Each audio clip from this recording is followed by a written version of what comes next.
I've not seen such bravery.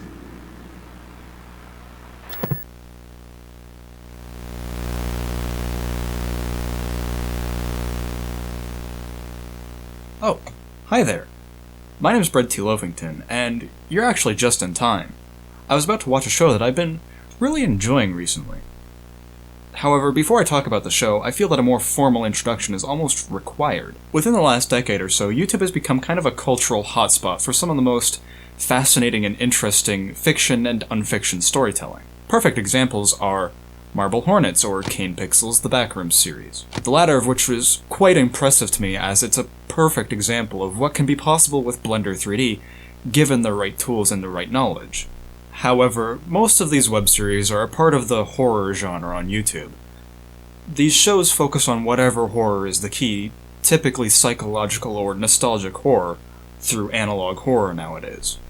Anyways, despite how much I like these web series, I've always kind of wished that people would focus more on the mystery aspect instead of the horror aspect. And, fortunately for me, there is one. Televoid. Suddenly, the world I used to know, I see it differently. You woke me from a dream, now here's reality. Televoid is described as an ontological mystery web series.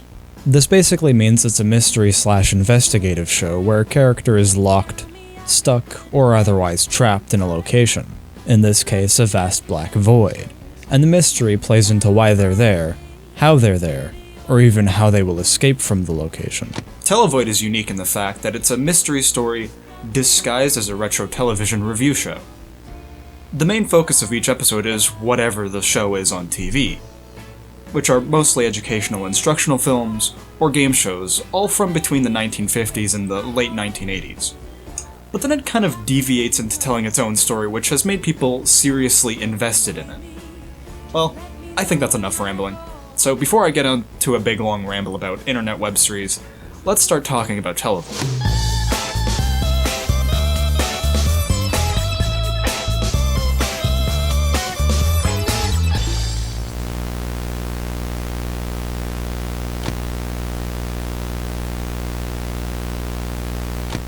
Just as a foreword, the pilot episode has been stated to not be canon, but I just wanted to discuss its importance as a starting point for the series. The biggest difference between this and the official first episode is that Ian treats this more similarly to his game reviews, so there's a lot more of his dry, sarcastic humor, and there's a larger focus on the actual show he's reviewing, with no Televoid story to speak of. In this prototype episode, Ian is seated on a long grey couch compared to the orange chair he will station in the series. The plant is missing and everything feels a little bit more strung together. It's not as big of a problem as it's easy to just forget about while enjoying Ian discussing the show. As a result of not having any of its own original story injected in there, there really isn't anything to discuss. It's basically just a Brutalmoose game show review. Before each episode, an advertisement plays, of which usually contains a metaphor for whatever we're privy to during this episode of Televoid. In this episode's case, it's the Storyscope viewer. See, the way a Storyscope viewer works is that there's this little wheel of images, and you rotate through them to tell a story. I have some thoughts on the use of this opening, and I'll discuss it after the episode summary, so stay tuned for that. This episode also introduces the formal intro and outro for the series, along with the presented in color bumper. Which, I don't know why, but I just really like it. It reminds me of the old Fillmore bumps at the end of certain shows that I would watch on Teletoon Retro as a kid. Which certainly fucking ages me a bit. We get introduced to the show through Ian, the host and only resident of the show. Hello, and welcome to the first episode of Televoid. Now, my cards are telling me to go right to the TV, but I think the show could use a bit more of an introduction. I bet you're wondering who I am, where I am, what this show is all about, and how I get all these old TV shows and videos on this TV. Let me explain. My name is Ian, and I'm... Oh, that's too bad. Poor Ian got interrupted by a wave of VHS distortion. Either way, it seems Ian is enthusiastic, at the very least, to show us whatever is on his TV. After flickering through a few channels, we come across an old instructional video called Bicycle Safety Camp.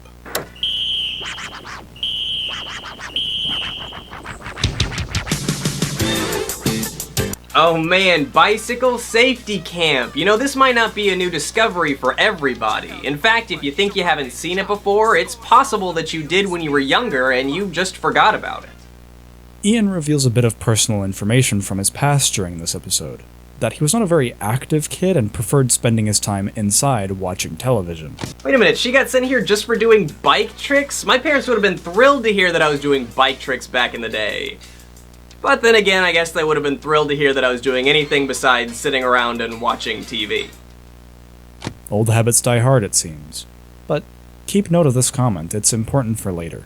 As the episode goes on, Ian becomes genuinely invested in the program due to the introduction of Sam Sprocket.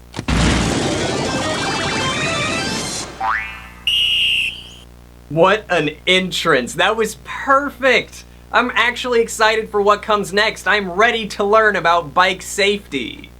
So you silly campers think bike safety's a bore? Well, you're gonna love it, gonna beg for more. You're gonna say, Sam Sprocket, I just can't get enough. By the time this camp is done, you'll love this safety stuff. And he soon discusses his enjoyment of Sam Sprocket and some trivia about his actor, Jim Peary. Sam is portrayed by Jim Peary, and Bicycle Safety Camp served as his first acting role.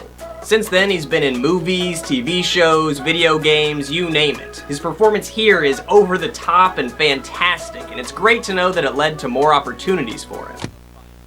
Interestingly, the Televoid TV is not against creating cutaways of Ian poking fun at the show.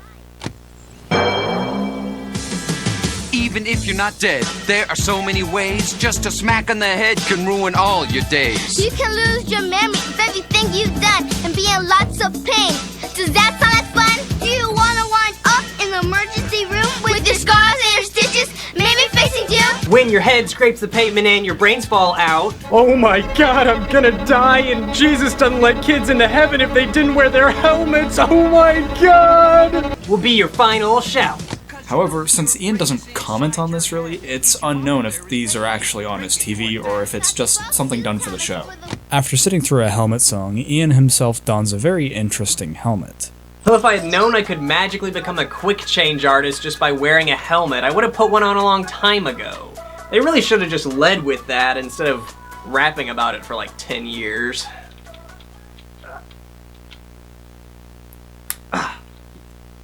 It's a little snug. Its colors match his clothes, with the addition of yellow flames. However, the helmet is very small, so he doesn't wear it for long. After Ian finishes discussing Bicycle Safety Camp, we discover he has something new in the void.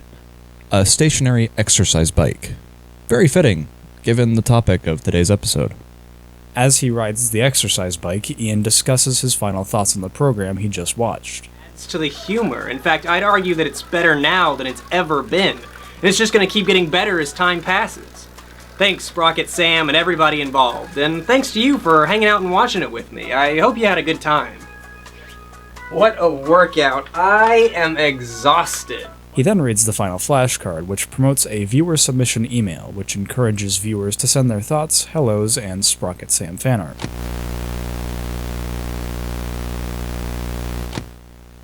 I think the opening ads are meant to foreshadow something important about the episode.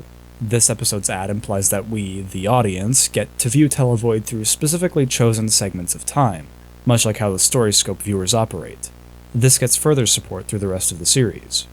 As you'll see in some later episodes, there is notable amounts of time between them.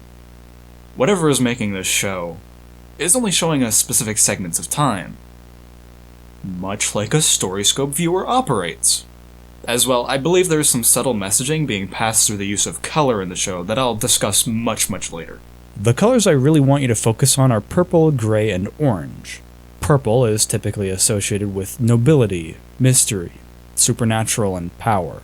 Gray is typically associated with neutrality, stoicism, but also depression, loss, and something being unclear or undefined, as used with the term gray area. Orange is typically associated with enthusiasm, stimulation, warmth, and joy. I believe that these are all important because they could all have some sort of potential meaning towards Ian and the Televoid itself. I'll go into detail about it later, not to bombard you with too much information too quickly. But for now, just keep a note of the colors that you see during the Ian sections of the broadcast and how they relate to him.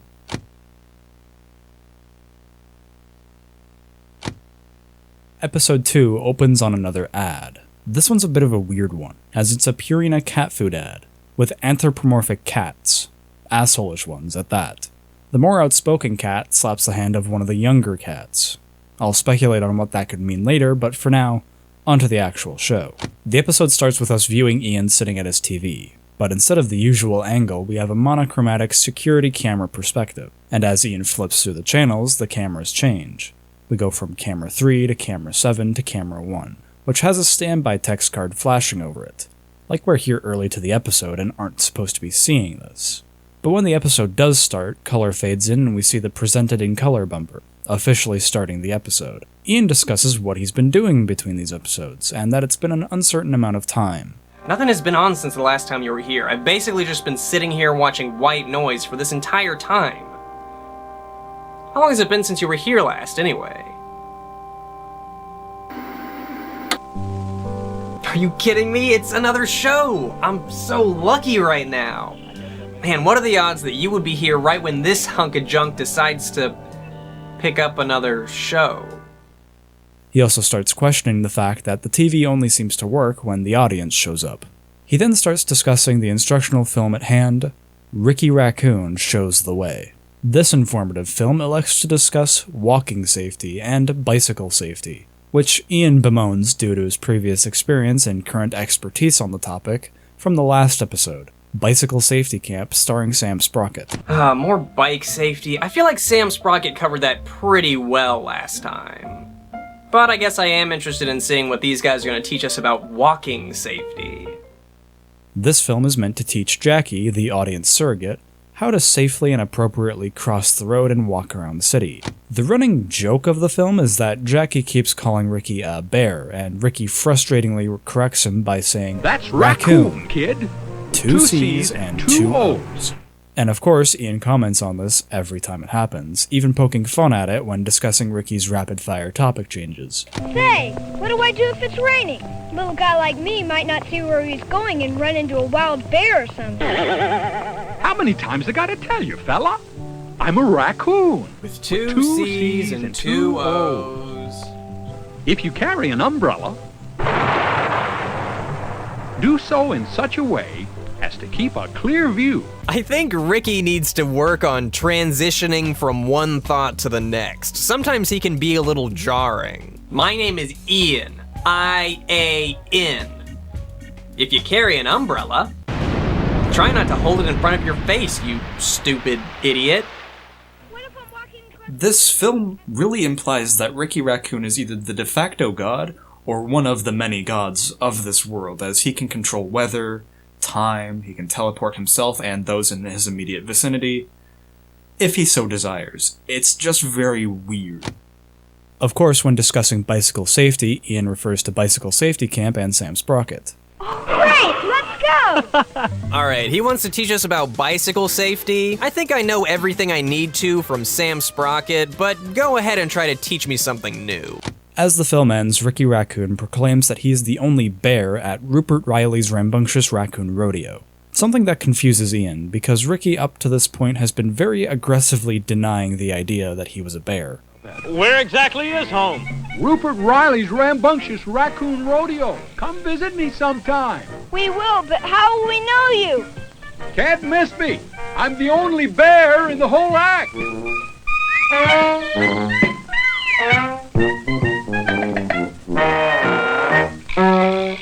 Wait, so he was a bear? The one point they drove home over and over again was that he was a raccoon. They repeated that more than any other safety tip. They cared more about letting you know that he was a raccoon than they did about your kid getting kidnapped.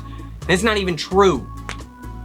I feel so educated. Then the first other sentient life form appears into the Televoid. I might not have learned anything, but it was still a fun ride, and it makes me wonder what it would be like if something like this were to happen to me. What's that?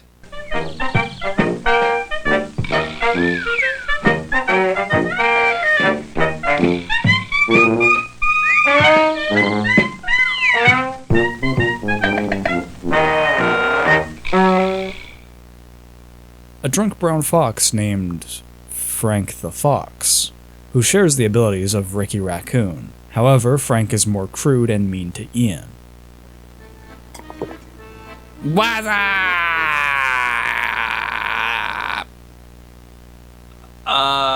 My name is Frank the Fox, and I'm here to teach you about... Oh my god, I'm here to teach you about... Walking safety?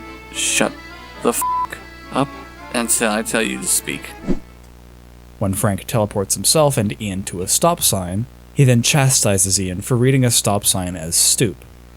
Alright, smart guy, now what's that sign say? Stoop.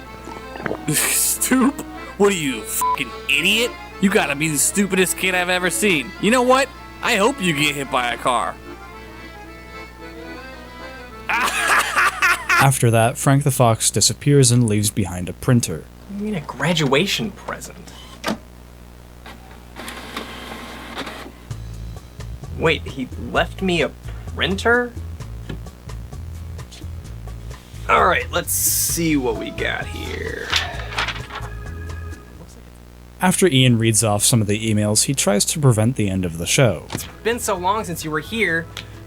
What do you say we just try and find something else on TV, huh? I mean, what's gonna happen if I don't say bye now? But something else has other plans. The feed goes monochrome as a episode end title card appears. Ian then starts frantically checking the cameras, much to his dismay.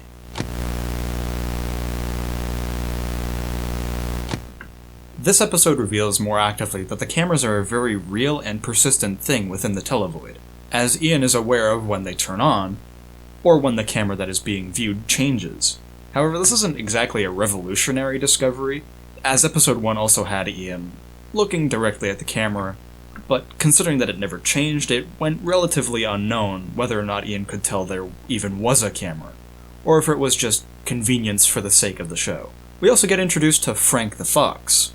It was sort of foreshadowed in the ad a little bit, as Frank is very similar to the Purina cat, where he's very crass and very condescending towards whoever he's talking to. The Purina cat was rude and abrasive to the child cat, much like how Frank is to Ian. But as soon as he shows up, he pretty much disappears again, so keep note of him if he ever returns. The final thing to note is the addition of the printer. This is something that I think really helped make people very interested and attached to Televoid, as they now had an avenue to interact directly with Ian and the show, turning this from just a normal web series into an interactable game of sorts. An alternate reality game, you could say. The letters become very interesting later on, so stay tuned.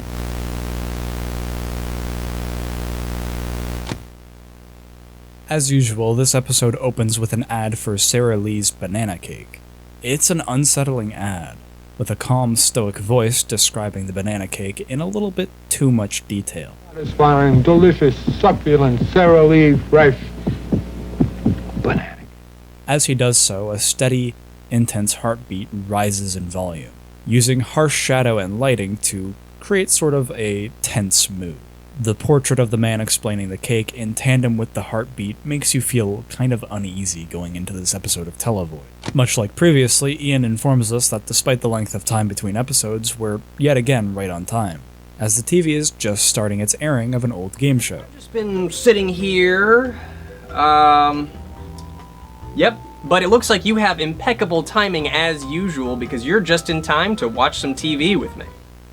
It was a short-lived game show, only lasting about a year, and had been hosted by Richard Hayes, who grills the contestants for not applauding his entrance. And now here's America's favorite babysitter, Richard Hayes. Thank you. I'm not even a big hit with the panel over there. They're just getting no applause or anything. We'd like. Oh well, this is off to a good start. Right off the bat, Richard is scolding the contestants for not applauding his mere presence. Right now, you know how the baby game works. Let's meet the two young couples who didn't applaud me when I came out. Okay, alright, wind it back, we're doing it over. What? And now here's America's favorite babysitter, Richard Hayes. Thank you. Thank you. Thank you. Thank you. Yeah, that's more like it. Now let's meet our unenthusiastic contestants.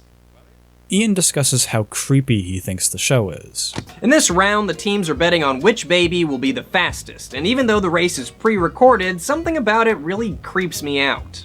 Betting on children to win prizes, it's a little weird, right? It's not just me. I mean, who knows?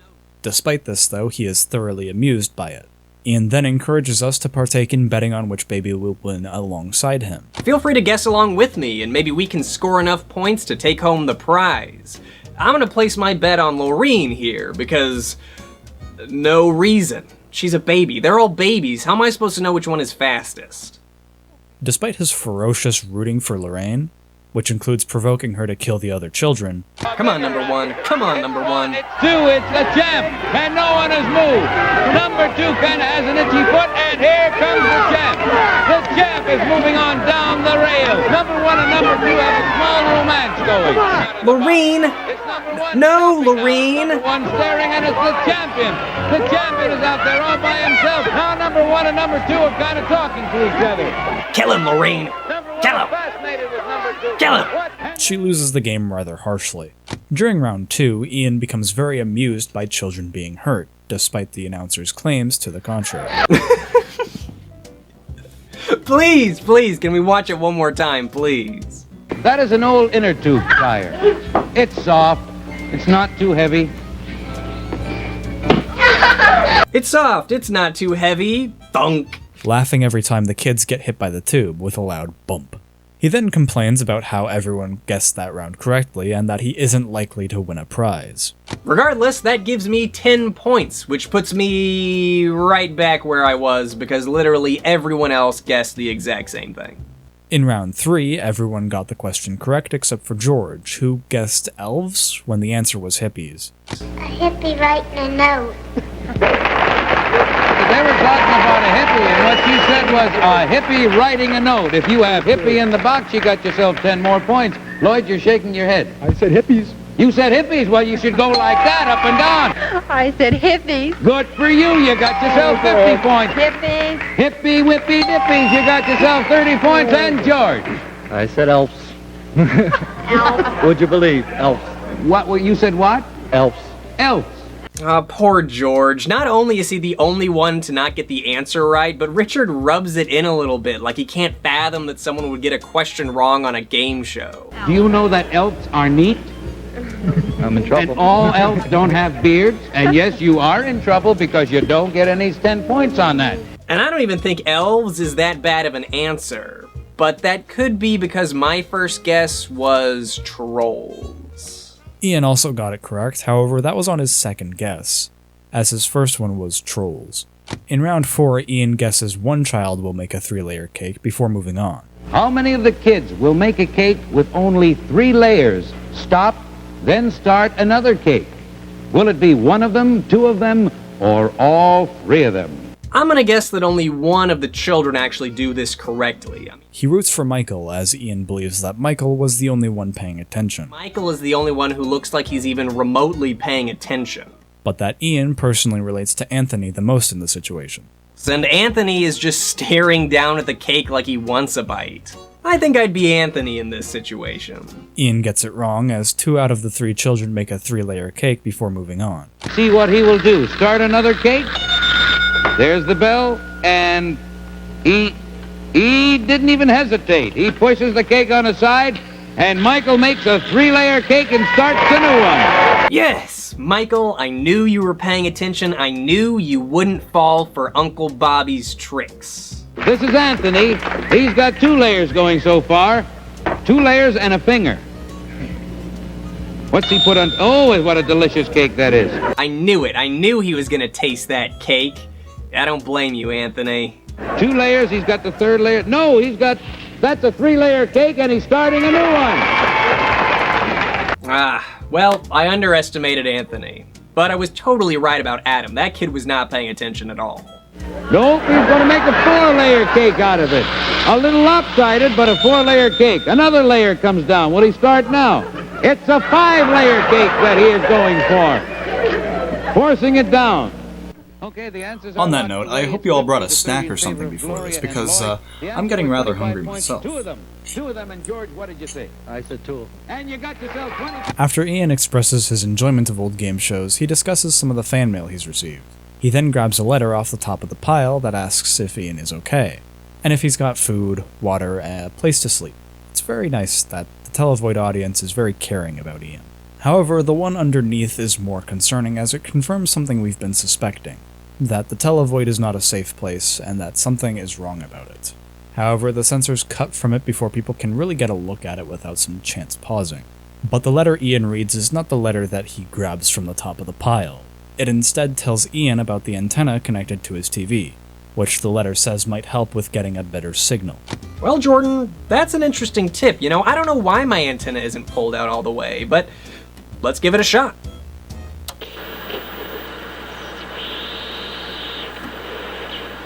When he does so, he finds himself, and he's hosting a new Televoid exclusive show.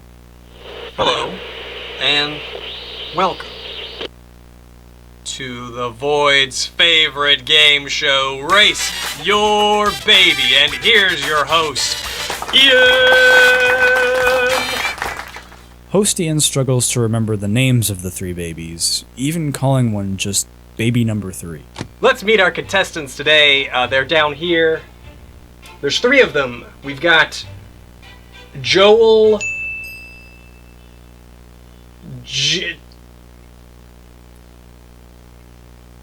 We've got Joel... We've got Joel... There's Joel... Mistus... And... baby number 3, and today they are going to be racing for the grand prize, which is... When Ian fires the starting gun, the babies start sliding across the floor, with clips of the baby game sliced in, as well as bits of the banana cake advertisement. And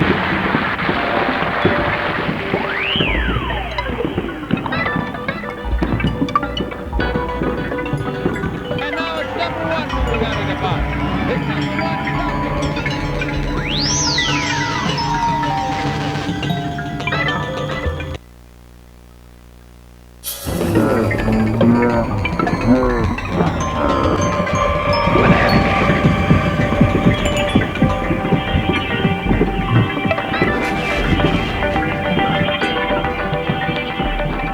No applause or anything. Well, that was fun. Thank you to our lovely audience today, and for everyone tuning in at home. This has been another exciting episode of Race Your Baby. Back to you, Ian. This disturbs Ian a fair bit, enough for him to just put his TV antenna back in place, in hopes to never see something like that again. Feel free to do so at ian@televoid.net. I'll see you guys next time. For now, I think I'm just gonna put this back down.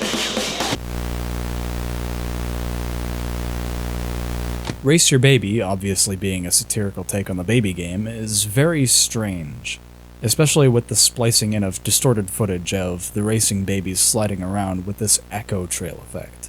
The baby game, the banana cake ad, as well as a behind shot of Ian watching himself. The music backing Race Your Baby really helps in setting a certain mood.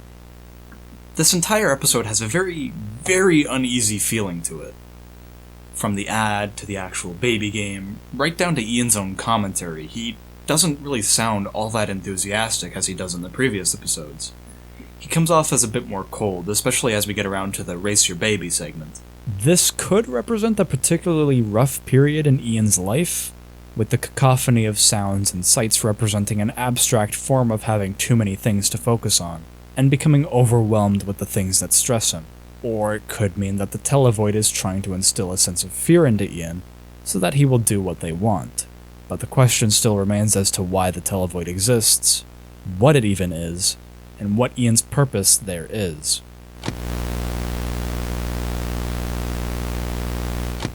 Another episode, another ad spot.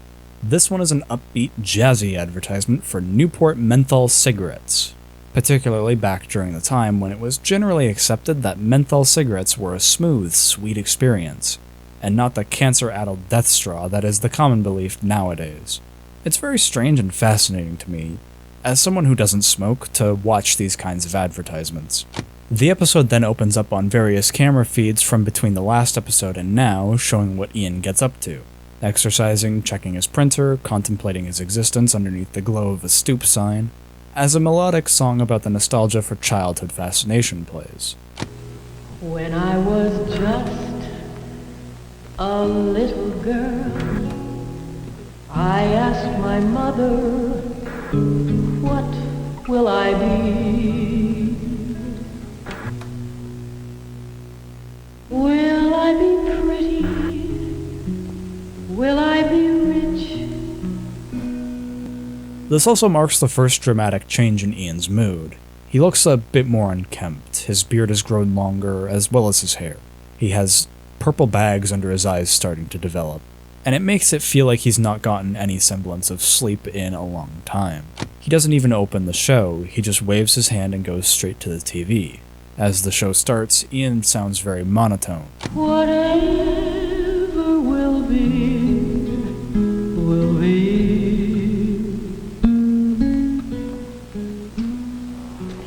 Whatever will be, will be. I guess that's the answer, all right. No title on this one? I don't really know what we're watching today, but maybe she'll clear it up. Compared to the last 4 episodes, where he's been more than enthusiastic about the programs at hand, but something feels wrong. The eyes are right, but everything else feels kinda hollow, kinda facade-esque. I have no idea what this lady is talking about. What are we even watching? This film is called... As Ian explains the backstory of A Message to No One, he winces as some form of pain starts in his lower chest. After reviewing more of the film and its very preachy listening message, Ian mocks the mother by ramping up her frustrations, which result in Ian saying fuck. Patricia! Patricia, put down that animal. Now you'll have to wash your hands again. These people just need to wash their fucking hands already! They don't have a listening problem, they have an obeying problem. Which not only causes the video to heavily distort, but also causes Ian's previous stomach pain to come back up. Flipped, dumbass. As the film starts getting very meta, Arthur is presenting and pitching a 30-minute short film about listening titled A Message to No One. It's a half-hour motion picture entitled A Message to No One. I suppose the title refers to the idea that when no one is listening, the message is being wasted. The picture is one of a progressive series on ideas like communicating and productivity, and now listening. They're all sponsored by a paper company and presented as a public service. It's a rather indirect approach. There's never a thing in them about paper. This one happens to be about a family.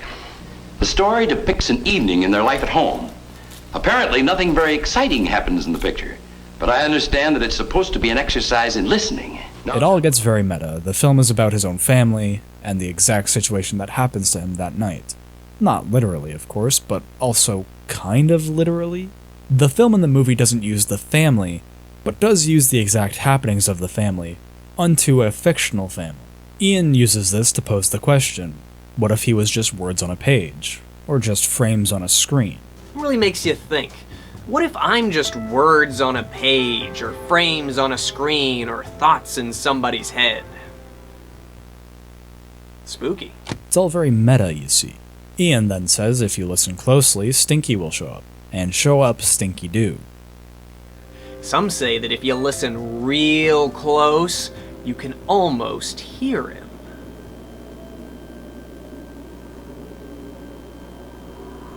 Sup? Stinky? Oh, hey man, how's it going? Well, you know, terrible as usual. Why are you here? Are you joking? Did you see me in that movie? I'm awesome. I can be wherever I want to be. That's true, you were pretty cool. I was great, man. I invented cool that day. And now, after escaping Patricia, that house, and those idiot dogs, I'm here to deliver you a very, very important message. Listen up. Alright, I'm listening. Shut up! That was the message! Listen. Listen closely. Very, very closely. After a bit of banter between Ian and Stinky, the two segue into the fan mail portion. What was that? Oh, that was just my printer over there. It's like a machine that puts words on paper. Oh, okay. Weird. We didn't have those newfangled things in 1959. What kind of words does it print? That's a good question, Stinky. Let's find out. In which the letter Ian reads is almost completely blocked out by distortion, causing Ian's mysterious pains to shoot back, worse than ever. Ian then asks Stinky if he felt the distortion. Ask you something real quick, Stinky. Did you feel that? Huh? Oh, sorry, I wasn't listening. Feel what? It seems to actually affect Ian whenever it happens. While Ian's recovering from the distortion, Stinky provides good, valuable information.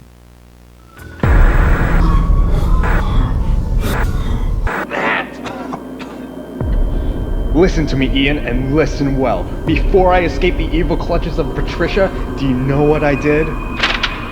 Guess you listened? No, you stupid! I reflected on my current situation. You understand? I don't think I understand what you're saying. Listen, Ian, come on. I reflected.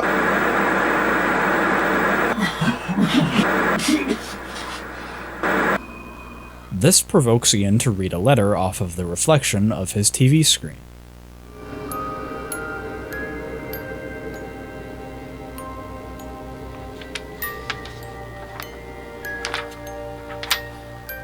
If I were you, I'd be careful what emails you read out loud. They obviously know that we know what's going on behind the scenes.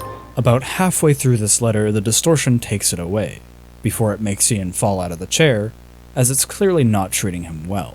The last thing we see is a title card that reads, Unstable, an accurate title given Ian's current, unstable situation right now.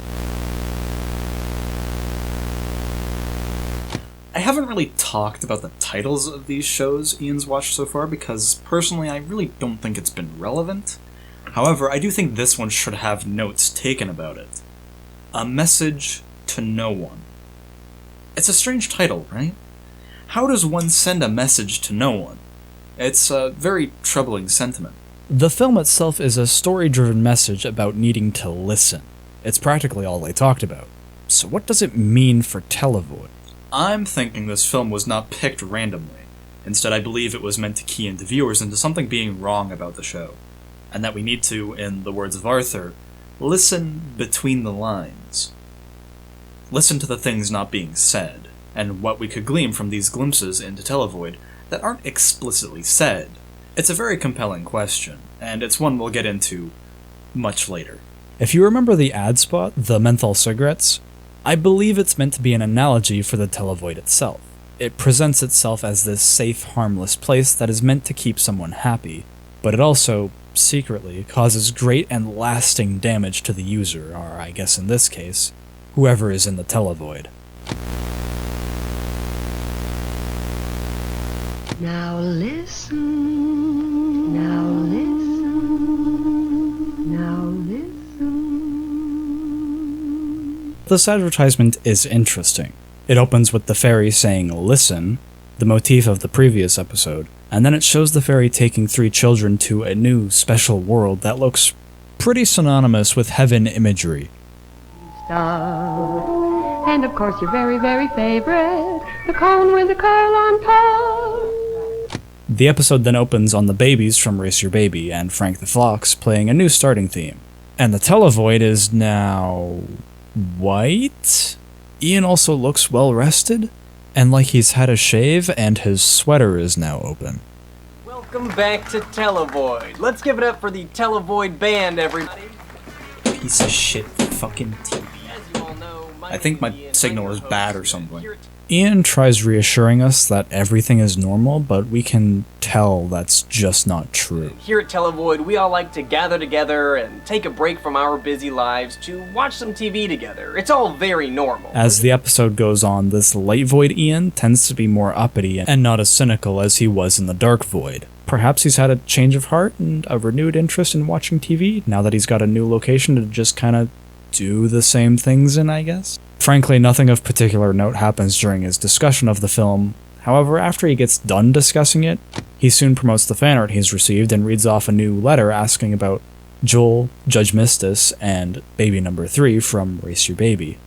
In the meantime, though, I wanted to take some time to show off some of the amazing art pieces you guys have been sending me because I appreciate each and every one of them so much. I mean, check this one out. I don't know what it is about this one in particular, but I can really see the resemblance. Here's a message I got from Adriana McCormick that says, "Dear Ian, whatever happened to Joel, Judge Mistis, and baby number 3? From Molly." I have been getting quite a few messages asking me what happened to the baby bunch.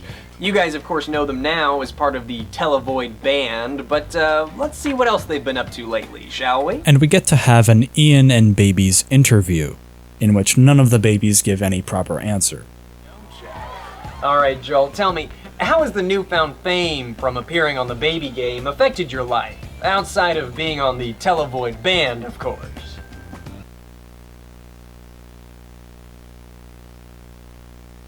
Interesting, very interesting. After Judge Mistis answers, we get a very, very disheveled Ian. Well, are you still able to keep up with your hobbies? And if so, what do you like to do in your free time?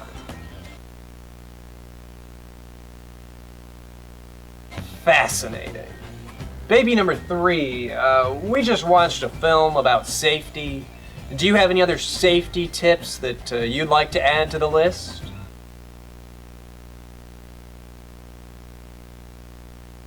Well, when you're right, baby number 3. Safety Woman isn't real, and no one can save us. One hard cut to Light Void Ian later, he closes off the episode, but that's not the end of what we see.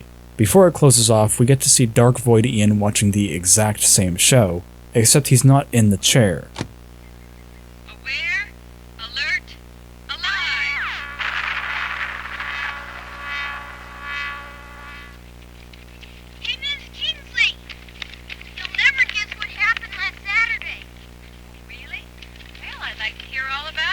He's on the floor, presumed dead. The Televoid then brings in Safety Woman to revive Ian.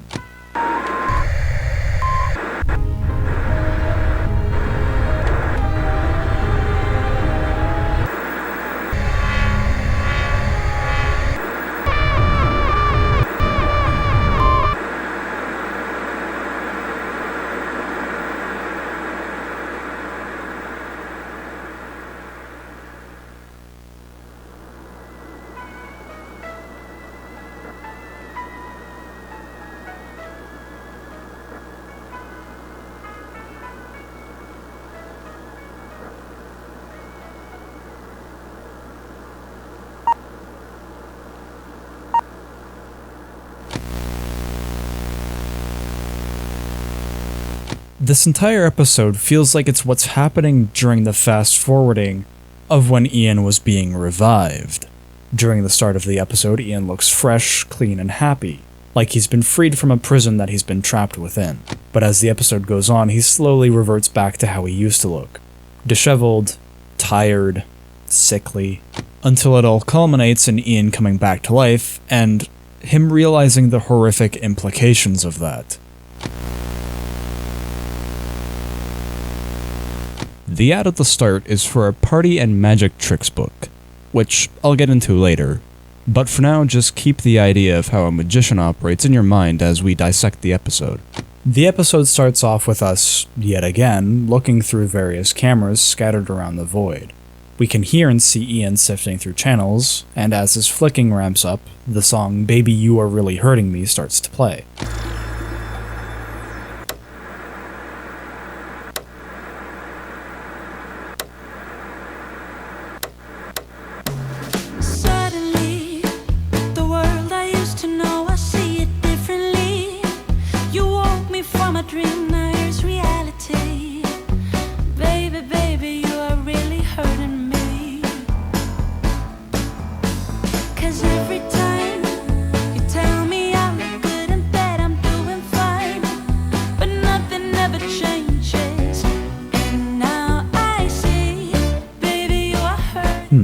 Very interesting. Aside from that, we see that Ian looks more disheveled than ever. His hair has become much longer, as well as his beard. and his eyes have gained some serious dark circles.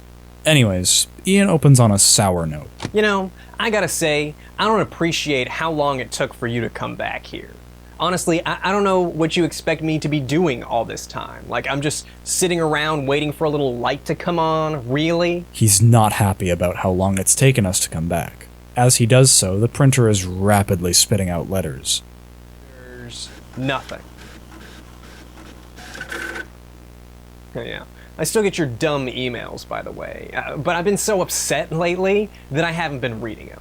One is just death repeated over and over, one is binary, and unfortunately, since I can't see the entire thing, all I could really glean from it was that it was someone's attempt to tell Ian about something.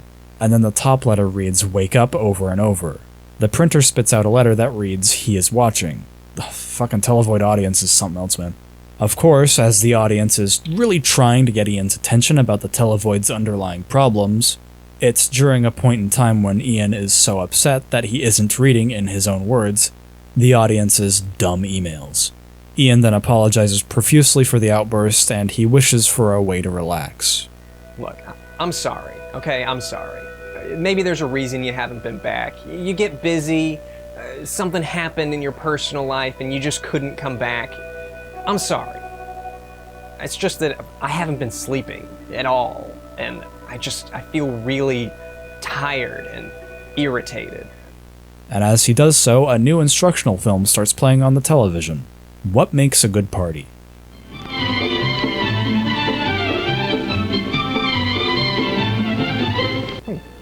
Well, this is actually pretty nice. I mean, Coronet films are often a blast to watch. Nothing of note happens during the review, so we'll be just skipping over it.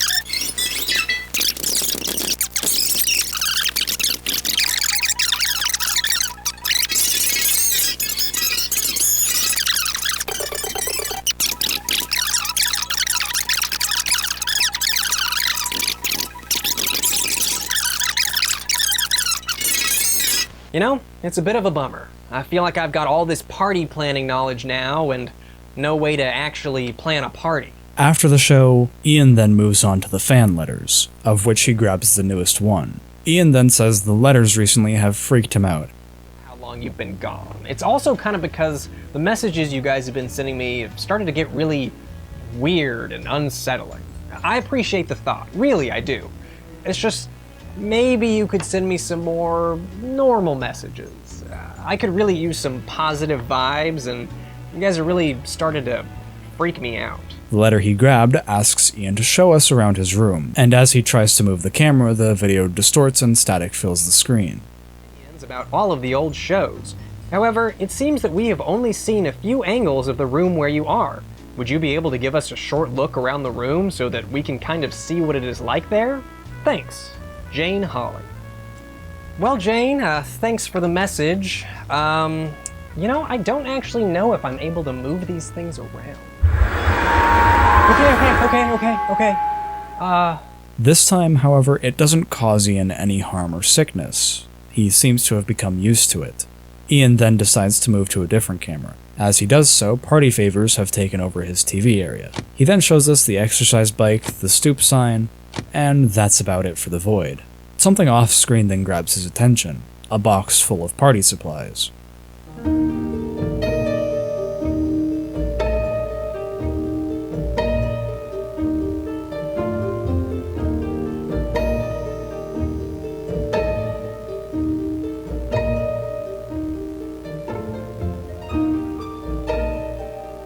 It also contains a cassette player. It plays some funky music as Ian sets up the party. Why? Did Ian just time skip? Was this not recorded in sequential order? Why were there party supplies before, but now Ian has to set them up? What is happening? As Ian throws his invitations into the void, it slowly fades to black. When it cuts back, Ian expresses his anxiety about throwing a party. Is it normal to be really nervous before the start of a party? Like, what if too many people show up? What if they don't like my decorations? What if I start singing songs about owning other people? I mean, I've only watched one training video on a party. I don't know if I'm ready for it. As he does, the TV turns back on. Wow! A double feature! Young America Films. I think I got time to watch one more before people start showing up. This is new for Televoid. The film that plays is called Cindy Goes to a Party. It's another instructional video targeted towards children instead of young adults. As the film comes to a close, Ian one of then their films begins was the actually party. nominated for an Academy Award, which is pretty cool. This film that we're going to watch, called Cindy Goes to a Party, was made in 1955. And the first guest to show up is Frank the Fox, who only came due to the invitation's promise of free booze and respectable Party? ladies. Why, I didn't even... No, I don't like parties. I never have any fun at parties. Ian asks Frank if he's a real fox or a guy in a costume. Or are you just some guy in a costume?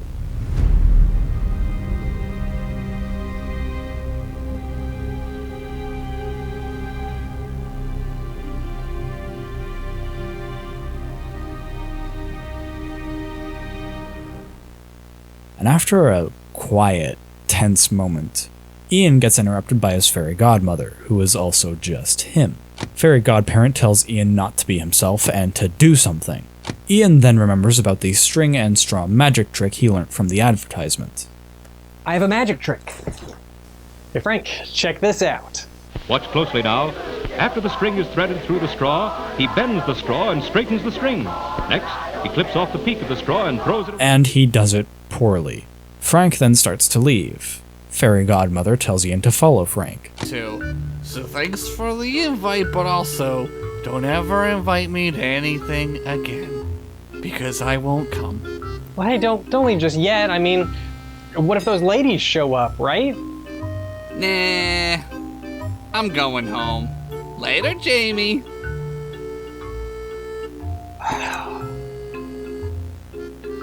Well, I mean, at least I tried, right? Hey, Ian, rule number 3.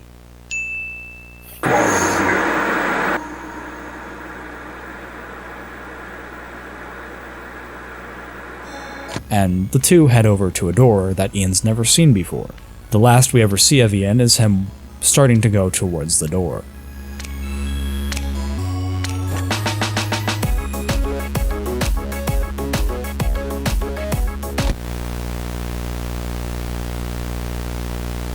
Some have speculated that the magic ad is meant to tell viewers that it's a metaphor for what happens at the end of the episode.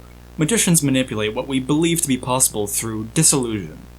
Ian does the same by not doing what the Televoid wants him to, and follows Frank through the door, which he possibly escapes through. However, this isn't the first time that Ian's really interacted with something that either the TV or the Televoid has created that has featured another version of himself. We don't know if this is another Ian, or if this is just a figment of Ian's imagination, or if this is the Televoid using the shell of something Ian would recognize to directly tell him to follow Frank. And, as a result, find the door.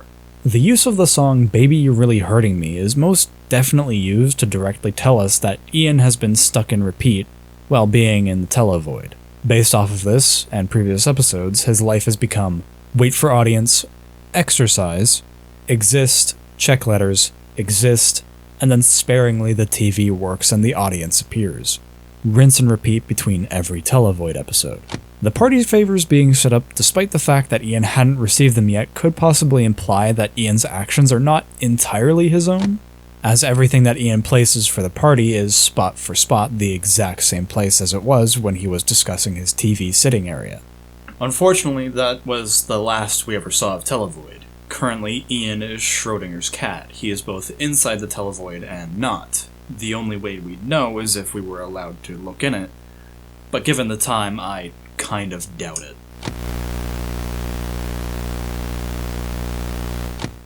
What is Televoid really about? Like I said at the start of the video, Televoid is an ontological mystery.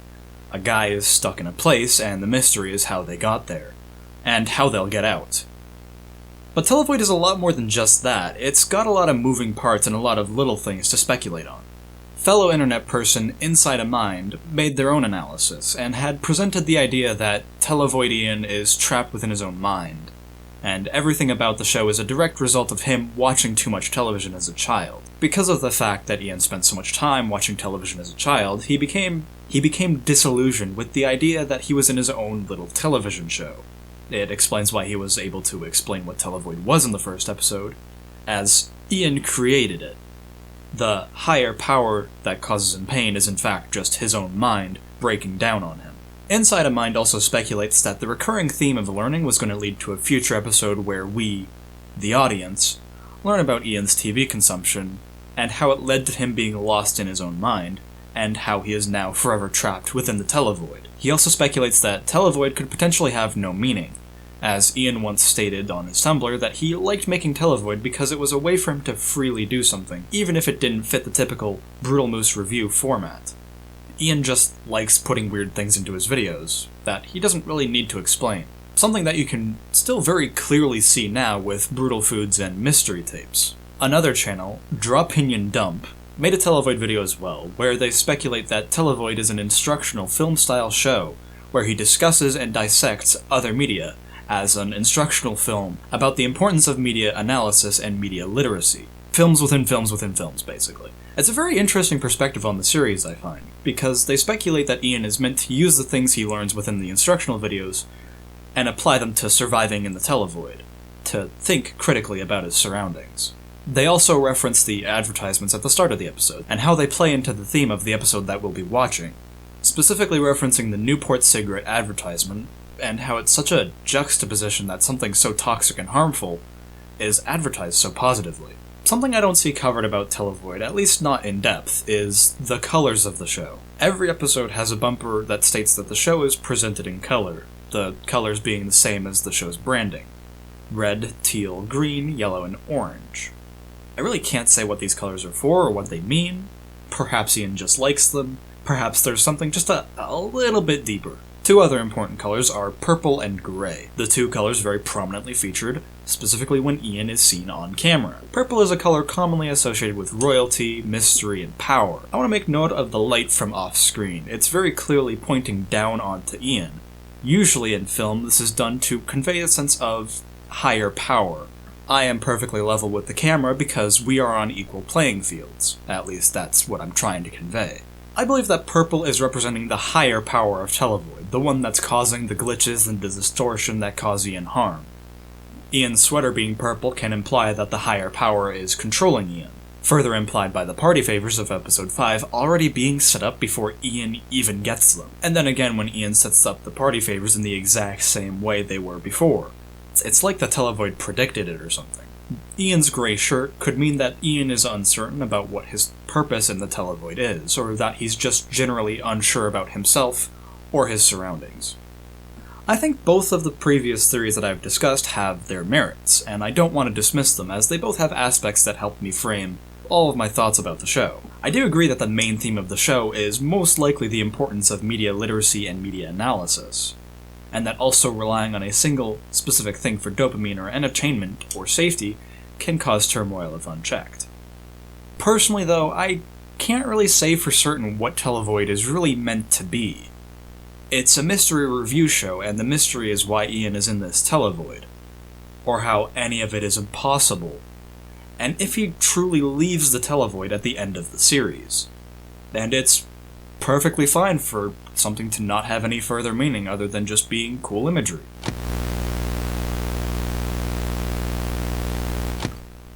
Unfortunately, now in 2023, Televoid hasn't had a new episode for about 5 years now. It seems like the Televoid has gone through the door, along with Ian. Ian Brutalmoose has said during his streams multiple times over the years that Televoid takes a lot longer and is a bigger investment for what low reception it gets compared to his game reviews or Brutal Foods. The final episode, What Makes a Good Party, only received a little under 400,000 views, which is not a small amount, mind you, but it is notably less than what he gets on Brutal Foods. Episode of Brutal Foods that went up around the same time reached about 2 million views, for comparison. when there's entire sections of very popular YouTube channels dedicated to weird unfiction and internet web series. I think it'd perform much better. But hey, fortunately for us, he's still reviewing old media in interesting ways. In April 2020, right after the start of the biggest cultural event of the new decade, Ian started a new series, a spin-off to another series that he had planned to do but scrapped in favor of this spin-off, called Mystery Tapes. Mystery Tapes is a VHS review show where Ian bulk buys secondhand, sold as blank VHS tapes and just watches them, and then he documents them. It's a really fascinating series, as it's such a weird form of time capsule, as Ian mostly focuses on the commercials, but occasionally discusses interesting shows or movies that he finds. I personally think you can learn a lot about a time frame from the VHSs of the people who recorded it. In one episode, Ian had a box of tapes that were almost exclusively just Martha Stewart shows and media. I personally use this to fill that hole in my desires and heart that Televoid once held, and frankly, it fits almost perfectly.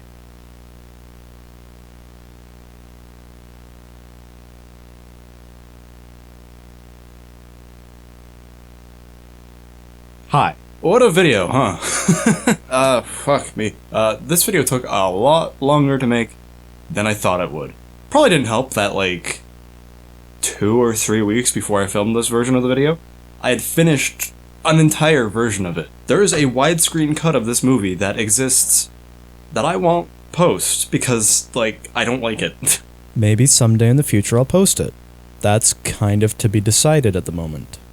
For clarification, I filmed and edited an entire version of this video that I just wound up not liking because I didn't like the whole aesthetic. I felt like I went too weak with it. And also I found this very nice 8mm camera at my local flea market that I just really wanted to use for this. As a result, I brought my TV in, I brought my little TV stand, I set everything up to make it look a little nicer, and basically I wasted a metric fuck ton of my own time. Gotta fucking admit, worth it though. Yeah, I don't quite know why. I really like the way the footage looks on this camera, especially in like higher lighting settings. Everything just has that nice home video feel to it. And everything looks a little fuzzy, and you can see my disgusting details in my beard. It all looks really cool. Even filming my like dark brown-haired cats, it doesn't actually look entirely too bad. You can see the details of them pretty well. This one's Taika. She's kind of a shithead, but I love her so dearly because she's adorable. And this one's Smudge. This is my other cat. She's also kind of a shithead, but, like, you know, she makes up for it by having nothing in her noggin and being absolutely adorable. To not get into too big a ramble about the behind-the-scenes process of this all, it took me a fair minute to do everything. But yeah, it's all done now. I'm happy with it. I'm excited to post the video now. So, that's good. Anyways, thanks for watching. If you enjoyed this video, check out one of my other ones. I do a bunch of stuff. I do game reviews, I do lost media stuff, I do other media analysis. And if you like me and want to see other stuff that I do, I got a bunch of other stuff that I work on around the internet.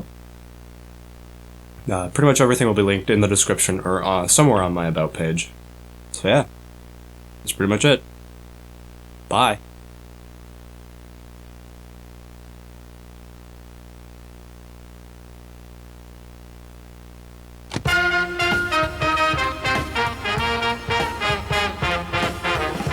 A lot of string instruments, but aside from that, it's nothing too interesting. Sometimes for grins, I just like to put the Pink Panther theme over gameplay. Cheers.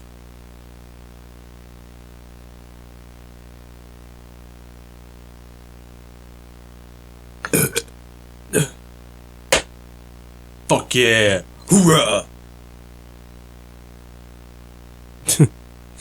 Alright, that's the end. Future everybody cut it off.